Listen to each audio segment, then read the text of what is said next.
Hello dear student, welcome back to my channel fun learning with Vanashree. So आज आपण बघूया a new poem from the 7th standard and पोएमचं नाव आहे under the greenwood tree.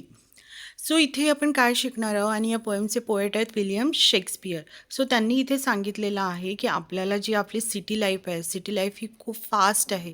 त्या fast लाईफला सोडून आपल्याला नेचरमध्ये यायला पाहिजे. नेचरमध्ये आपण काय करू शकतो, नेचरमध्ये आपण एन्जॉय करू शकतो, शांत होऊ शकतो, रिलॅक्स राहू शकतो.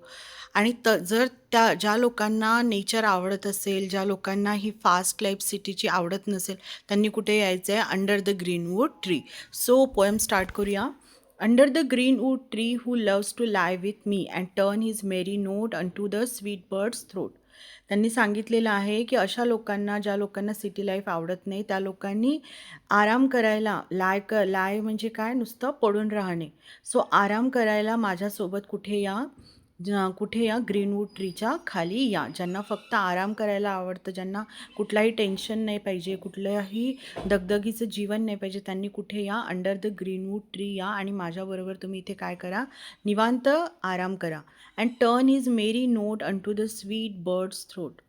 आणि या झाडाच्या खाली आराम करता करता तुम्हाला हॅपी सॉन्ग गायचे आहेत. जसे बर्ड्स गात असतात, जेव्हा बर्ड्स गाणं गातो तेव्हा त्यांचं जे मधुर आवाज असतं त्याच्यामुळे आपल्याला इतका हॅपीनेस भेटत असतं.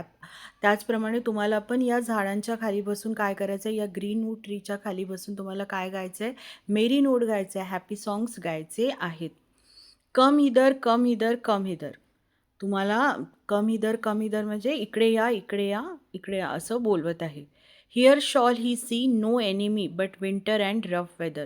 तुम्हाला या झाडाच्या खाली किंवा तुम्हाला या नेचरमध्ये कुठलेही एनिमीज सापडणार नाही, पण तुम्हाला इथे फक्त तुमचे दोनच एनिमी आहेत. ते कुठले आहेत, winter and rough weather. Who doth ambition shun and loves to live in the sun, seeking the food he eats and pleased with what he gets. Come hither, come hither, come hither. बघा, हू डोथ ambition शन, ज्यांचे कुठलेही ambitions नाही. Ambitions म्हणजे काय, खूप जास्त महत्त्वाकांक्षा असणे, खूप जास्त काही अचीव करण्याचं असणे. जसं आपल्या काही काही लोकांना असतं की मला खूप काय काय अचीव करायचं आहे. सपोज जर तुमच्या अशा काही पण महत्त्वाकांक्षा नाही आहे, तुम्हाला लाईफमधून काहीही अचीव करायचं नाही, तुम्हाला just you want to relax in your life, तुम्हाला फक्त आराम करायचा आहे. सो तुम्ही कुठे या ग्रीनवूड ट्रीच्या खाली या. And loves to live in the sun, आणि तुम्हाला सूर्यप्रकाशाच्या खाली आराम करायचा आहे, तुम्हाला आराम करायला आवडतं, अशाच लोकांनी इथे या. Seeking the food he it's. आता ऑब्व्हियसली तुम्ही नेचरमध्ये गेल्यानंतर तुम्हाला पिझ्झा, बर्गर यासारख्या गोष्टी भेटणार नाही किंवा तुम्हाला जसं पाहिजे तशा पद्धतीचं फूड भेटणार नाही. बट जर तुमची तयारी असेल, तुम्हाला जे भेटत आहे, तुम्हाला जे भेटत आहे, तुमच्या पुढे जे येत आहे, ते तुम्ही जर खाऊ शकत असणार आहात, seeking the food he it's म्हणजे तुम्हाला फक्त तुमच्या खाण्यापुरतंच काम करायचं आहे, तर तुम्ही इथे काय करू शकता, येऊ शकता. And please with what he gets, आणि तुमच्याकडे जे आहे त्याच्यात तुम्ही जर आनंदी असणार, वॉट एव्हर यू हॅव, तर तुमच्याजवळ जेही काही आहे त्याच्यामध्ये तुम्ही जर आनंदी असणार, तर तुम्ही कुठे, इथे या. Come hither, come hither, come hither म्हणजे इथे या, इथे या, इथे या.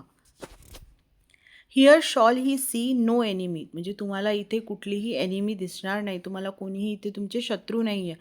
But only winter and rough weather हे तुमचे काय आहे, शत्रू आहेत. फक्त हेच तुम्हाला इथे त्रास देणार आहेत, बाकी कुणीही इथे तुम्हाला त्रास द्यायला नाही आहे. सो ही होती पोएम, आणि याचे पोएमचे पोएट होते William Shakespeare. I hope he poem तुम्हाला समजली असेल तर व्हिडिओला लाईक करा, शेअर करा, सबस्क्राईब करा. चॅनलवर नवीन असणार तर. Thank you for watching student.